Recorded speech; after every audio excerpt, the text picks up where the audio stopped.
Equilateral triangle का area समझते हैं, ठीक है? ध्यान दीजिएगा, आराम से सुनिएगा, ठीक है?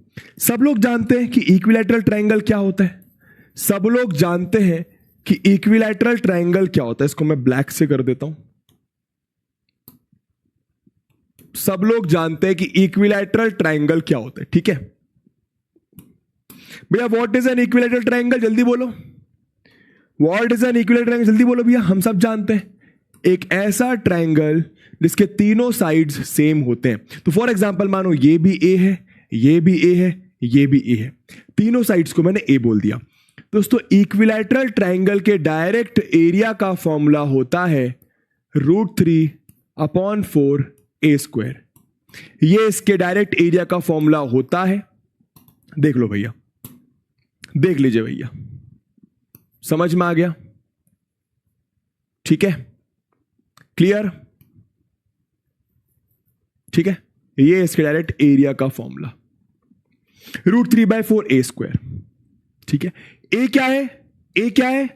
जो भी इसकी साइड है वो आपका ए है। फॉर एग्जाम्पल मैं आपको एक क्वेश्चन देता हूं, आंसर करो। मानो मेरे पास एक इक्विलैटरल ट्रायंगल, इसकी ये साइड 2 है, ये भी 2 है, ये भी 2 है, ये भी 2 है, ये भी 2 है, ये भी 2 है। इसका मुझे एरिया बताइए जल्दी से, इसका मुझे एरिया बताइए जल्दी से, इसका अपन को आप लोग एरिया बताइए जल्दी से।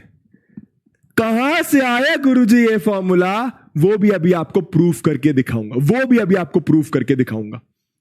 जल्दी से बताओ इसके एरिया का फॉर्मूला। सिंपल, याद रखो डायरेक्ट √3/4 ए स्क्वायर। तो √3/4 ए की जगह 2 का स्क्वायर, 2 का स्क्वायर 4, तो 4 से 4 कट जाएगा दोस्तों। एरिया आ गया आपका √3 स्क्वायर यूनिट्स। √3 स्क्वायर यूनिट्स कितना आ गया? √3 स्क्वायर यूनिट। सिंपल बात, ठीक है? √3 स्क्वायर यूनिट्स। चलिए, अब क्या आप लोग जानने के लिए इच्छुक है ये फॉर्मूला कहां से आया? क्या मुझे 5 मिनट देंगे ये फॉर्मूला डिराइव करने के लिए? आराम से देखना, ठीक है? फॉर्मूले का डेरिवेशन भी आपको आना चाहिए, इंपॉर्टेंट डेरिवेशन है। चलिए दोस्तों, मैंने एक ट्रायंगल लिया एबीसी। मानो इसको भी ए बोल दिया, इसको भी ए बोल दिया और इसको भी ए बोल दिया, ठीक है? अब किसी भी ट्रायंगल के एरिया का फॉर्मूला क्या होता है? Half base into height. किसी भी ट्रायंगल के एरिया का फॉर्मूला क्या होता है? Half base into height. भाई कोई भी ट्रायंगल में ये फॉर्मूला लग जाता है, बस बशर्त ये कि आपको हाइट पता होनी चाहिए। एक काम करा, हाइट मुझे पता नहीं है तो मैंने हाइट बना ली, मैंने हाइट बना ली, मैंने इसको एडी बोल दिया। क्या कोई मुझे बता सकता है? भाई अब देखो बहुत इजी है, मुझे बताओ इस ट्रायंगल का एरिया निकालने के लिए बेस तो पता है ए, बेस तो आपको पता है ए। अगर आपको एडी पता चल जाए यानी हाइट पता चल जाए, अगर आपको एडी पता चल जाए यानी हाइट पता चल जाए तो मजा आ जाएगा, है ना भाई? हाइट की जगह आप हाइट लिख देना, बेस की जगह आप ए लिख देना। तो बस मोटा मोटा मुद्दा ये कि अब आपको हाइट पता करना है, ठीक है? सब जानते हैं ये आपका 90 होता है। आप लोगों से मेरा एक सवाल है दोस्तों, ये डिस्टेंस कितना होगा और ये डिस्टेंस कितना होगा? कौन आंसर करेगा? बीडी और डीसी डिस्टेंस कितना होगा? कौन आंसर करेगा? बीडी और डीसी डिस्टेंस कितना होगा? कौन आंसर करेगा? लगाओ दिमाग, लगाओ दिमाग। बीडी और डीसी डिस्टेंस कितना होगा? सर समझ नहीं आया क्या? इसमें क्या समझ नहीं आया? मैंने एक ट्रायंगल बनाया है, इसको ए बोला, इसको ए बोला, इसको ए बोला, मैंने ये हाइट बनाई, बस इतना तो करा है। अब मैं आपसे पूछ रहा हूं ये डिस्टेंस कितना होगा? सब लोग बोल रहे हैं a/2 या फिर हाफ ऑफ ए। पर ऐसा क्यों? पर ऐसा क्यों? ये a/2 क्यों होगा? ये a/2 क्यों होगा? क्या रीजन है इसका? क्या बीडी और डीसी बराबर है? क्या बीडी और डीसी बराबर है? क्या बीडी और डीसी बराबर है? आंसर करो। देखो एक प्रूफ मैं करके दे रहा हूं, दूसरे प्रूफ के लिए तुम्हें मैं 2 मिनट का समय दूंगा, बताऊंगा कब। इसको बहुत ध्यान से देखना, है ना?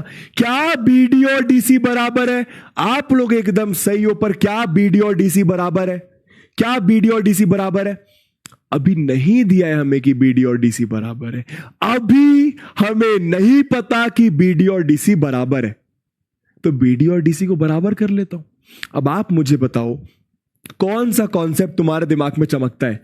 एक ट्रायंगल की और दूसरे ट्रायंगल की ये वाली साइड और ये वाली साइड बराबर करना है, तो दो ट्रायंगल की आपको साइड्स बराबर करना है। कौन सा कॉन्सेप्ट याद आता है? जल्दी से बताइए, कौन सा कॉन्सेप्ट याद आता है? कोई बोल रहा है इट्स परपेंडिकुलर, कोई बोल रहा है ये परपेंडिकुलर है इसलिए ये दोनों बराबर है। ऐसा नहीं होता दोस्तों। मान ये मैंने लाइन बनाई, ये मैंने यहां पे परपेंडिकुलर बनाया, तो क्या परपेंडिकुलर बनाने से ये लाइन दो इक्वल हिस्सों में डिवाइड हो गई? क्या नहीं हुई ना। तो जरूरी नहीं है कि परपेंडिकुलर तो लाइन दो इक्वल हिस्सों में डिवाइड हो जाएगी, ऐसा नहीं होता। कॉन्ग्रुएंसी याद आता है तो सिंपल यहां पे डायरेक्ट लिख रहा हूं कि भैया सिंस, आप ऐसा लिखोगे, since triangle ADB is congruent to triangle ADC। दोस्तों दोनों ट्रायंगल कॉन्ग्रुएंट है, क्राइटेरिया आप बता दो। दोनों ट्रायंगल्स आपके कॉन्ग्रुएंट हैं, तो आप CPCT से क्या बोलोगे? आप CPCT से बोल सकते हो कि DB बराबर DC होगा, कि DB बराबर DC होगा। और जैसी DB बराबर DC, तो आप DB और DC दोनों को a/2 के बराबर लिख सकते हो, ठीक है। पर दोनों ट्रायंगल्स कॉन्ग्रुएंट क्यों है? देख लो ध्यान से बता देता हूं। देखो ये और ये बराबर, ये 90, तो 90 के सामने वाली साइड्स बराबर और ये दोनों 90 और एक और साइड बराबर। क्या समझ में आ रहा है भाई? देखो आराम से देखो, ये ट्रायंगल है, ये ट्रायंगल है, तो ये दोनों 90 है, 90 के सामने वाला दोनों का a के बराबर है, मतलब ये और ये इक्वल है, और ये वाली साइड आपकी कॉमन है। तो कौन सा क्राइटेरिया लग गया? RHS। क्यों? दोनों राइट एंगल ट्रायंगल, दोनों का हाइपो इक्वल तो H और कोई भी एक साइड इक्वल, तो RHS से आपके दोनों ट्रायंगल्स कॉन्ग्रुएंट आ गए। क्या लिखोगे? Bye RHS। डायरेक्ट पूरा करके नहीं दिखाना, बस आप ऐसा लिखते हो। अब बहुत बढ़िया, अब सुनो क्या करना है दोस्तों। अब आपको ये ट्रायंगल अलग से दिखाई दे रहा है। देखो हम इंटरेस्टेड है हाइट निकालने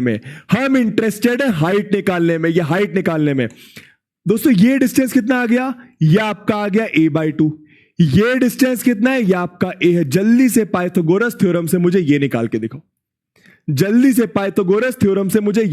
दिखाइए जल्दी से। क्या होगी पाइथागोरस थ्योरम?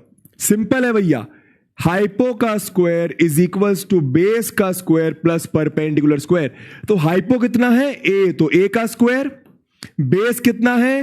a/2, तो a/2 का स्क्वायर। परपेंडिकुलर स्क्वायर यानी AD आपको निकालना है, चलो कर लो सॉल्व। तो ये आ गया a स्क्वायर, इसको इधर करोगे तो ये माइनस का a²/4, ये आपका आ गया AD स्क्वायर। कैसे भाई? दोस्तों a का स्क्वायर 2 का स्क्वायर 4, इधर आ गया तो माइनस का।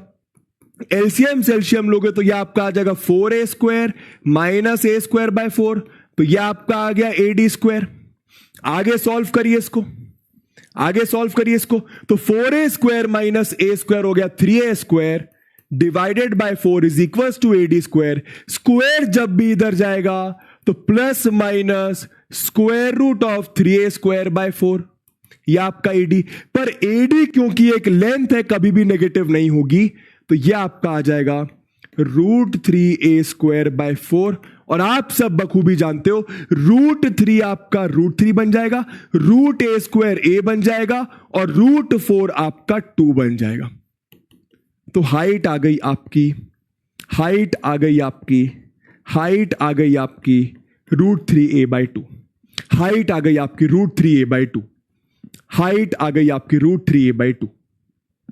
समझ में आया ये चीज? पक्का? अब क्या करना है? बस कुछ नहीं करना भाई, हो गया, काम ही हो गया। कैसे? देखो इधर एरिया का फॉर्मूला क्या? Half base into height. तो हाफ बेस कितना है? a के बराबर। हाइट कितनी आई जो इस बेस पर गिर रही है? हाइट यानी AD आपकी आ गई √3a/2। तो कर लो सॉल्व। 2 2 जा नीचे आपका देखो a इंटू a 4, तो ये आपका आ गया √3a²/4। क्या समझ में आया कि फॉर्मूला कैसे